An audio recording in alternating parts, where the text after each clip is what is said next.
How do great basketball players miss easy shots? It's like the only time regular people watching TV are like, I could have done better.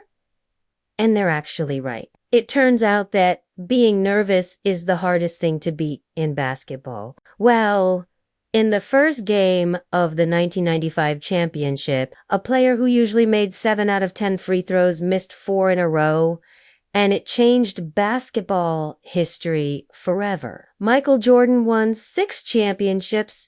Kobe and Shaq became teammates in Los Angeles, and Dwayne Wade got LeBron to come play in Miami. None of that would have happened if a good player had just made one simple free throw.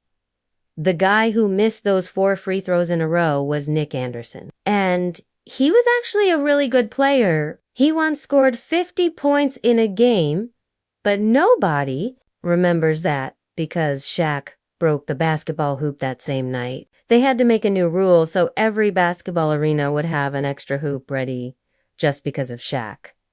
But he also changed the Magic team completely. They were a brand new team that had only been around for about 4 years, and they were terrible at first. Their very first player they picked was Nick Anderson, by the way. Then Shaq changed everything when they chose him in 1992, just like he did with every team he played for. But young Shaq was just amazing.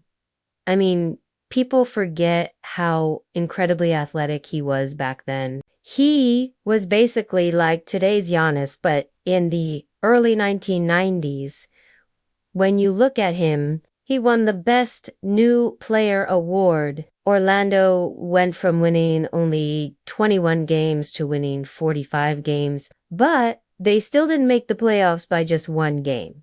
That's like the worst spot for a team. You're not good enough to make the playoffs, but you also have really bad chances in the lottery. They actually had the worst chances to get the number 1 pick that year. Out of more than 60 ping pong balls to get the number 1 pick, only one of them had Magic written on it. So the commissioner, David Stern, was picking out ping pong balls and reading off the picks. But somehow the Magic just weren't getting picked. They kept moving up higher and higher in the draft. When it came to the top 3 spots, the Warriors got number 3, the Sixers got number 2. No team had ever had worse lottery chances and still gotten the number 1 pick. Orlando could pick anyone they wanted to play with their star player. The only problem was there wasn't an obvious amazing talent like there was with Shaq the year before. There was Chris Webber, there was Sean Bradley, and Penny Hardaway was actually not well known at Memphis. But Shaq got to know him really well because they made a movie called Blue Chips together that summer. So he told the Magic, you better pick Penny Hardaway. But that didn't happen. Orlando picked Chris Webber instead. The Orlando fans loved it and were celebrating. Then David Stern made an announcement. Orlando was trading Chris Webber for Penny Hardaway and 3 future picks. The Magic fans' mood totally changed. They hated it. But Shaq loved it. I mean, he wasn't going to have to share space in the front court with Chris Webber, and he was going to have a young point guard to help him score. On top of that, before the season started, something amazing happened. Michael Jordan quit professional basketball to play baseball instead. I mean, the NBA was losing its biggest star, but now you could say Orlando had a real chance. Orlando started playing Penny halfway through his first year, and the two were incredible together. He was great at helping Shaq score, and if Shaq had a bad scoring night, Penny could take over. Orlando thought they had a young Kareem and Magic Johnson for the future. Just a little too young, though. So they lost in the first round to the Pacers, but they signed Horace Grant and Brian Shaw in the offseason. Right away, they won 57 games that year and got the number 1 seed. People don't realize how quickly the Magic became really good. The only thing we've seen that's similar is when Kevin Durant, Russell Westbrook, and James Harden got to the finals in their 4th year in Oklahoma City. The Magic got there in their 6th year as a brand new team. So in the playoffs, Orlando beat the Celtics in round 1. Then came a huge shock in round 2.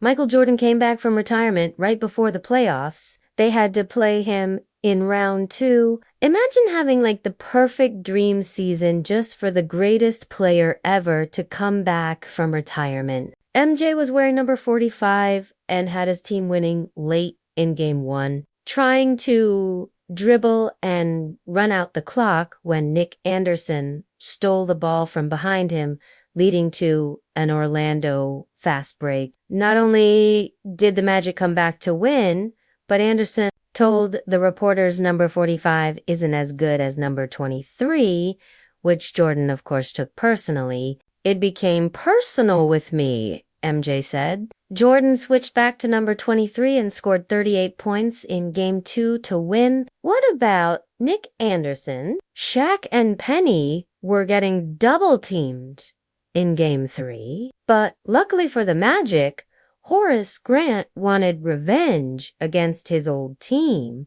Dude stepped up with the best playoff series he ever had, over 20 points a game, messing up the Bulls' game plan. Then, Shaq and Dennis Scott both had over 20 points in Game 6. And the Magic beat MJ after 80 months away from the game.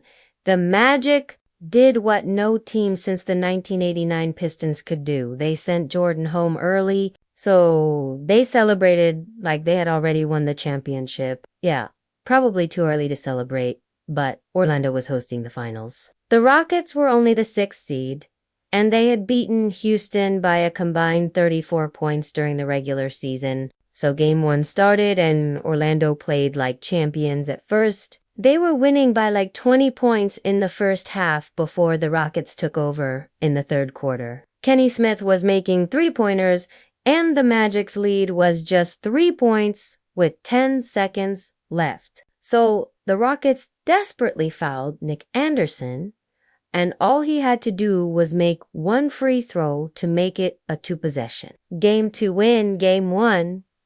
Dude stepped up and missed the first one. He pounded on his chest because he was upset with himself. But no big deal. He'll make the second one, right? Wrong. But he got his own rebound and got fouled again. You rarely get a second chance like this in sports. So Anderson stepped to the line and missed a 3rd straight free throw. I mean, at this point, he's just smiling because this is getting ridiculous. The 4th shot went up and missed again. The Rockets grabbed the ball this time and called timeout.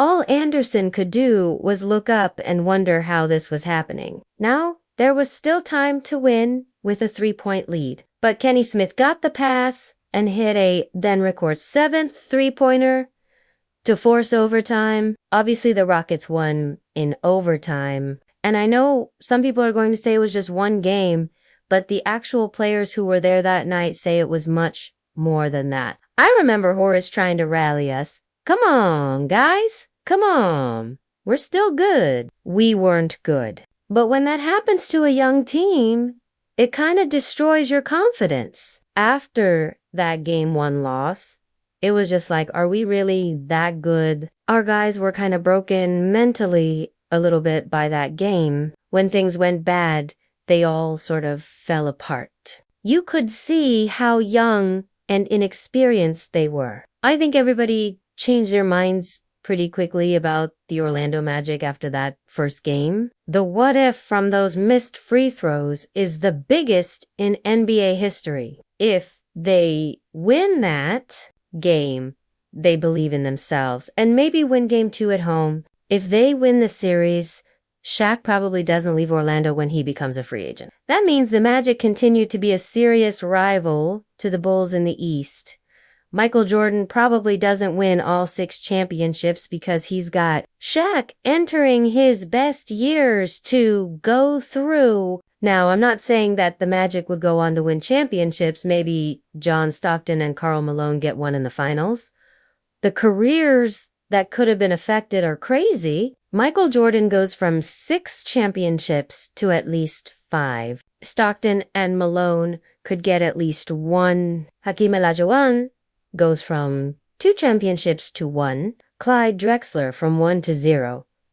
I mean, all of 1990s basketball looks completely different, and maybe the top 25 players of all time list changes too. Then you move to the next decade and things get even weirder. If Shaq doesn't leave as a free agent, the Lakers don't pair him with Kobe Bryant. I guarantee Kobe leaves the Lakers if he's not winning championships He would have gone searching for a championship somewhere else. That's just his personality. Or maybe the Lakers never even draft Kobe. They traded Vlade Divac on draft night to Charlotte because they had just signed the best center in the game. Well, if they don't have Shaq, they need to keep Vlade, and the trade never happens. Kobe would have at least started his career in Charlotte. By the way, the biggest winner if there's no Shaq Kobe Lakers team is the Spurs.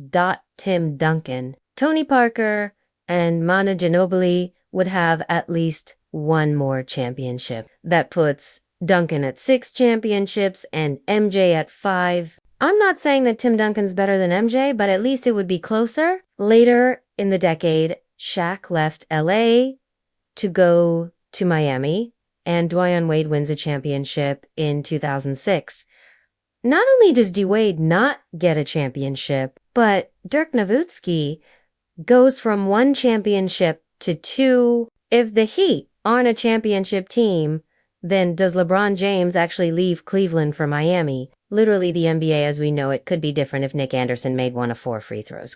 Another amazing story from NBA history is how a guy went from an NBA career to literally being a truck driver. And this is actually one of the more inspiring stories I've ever heard.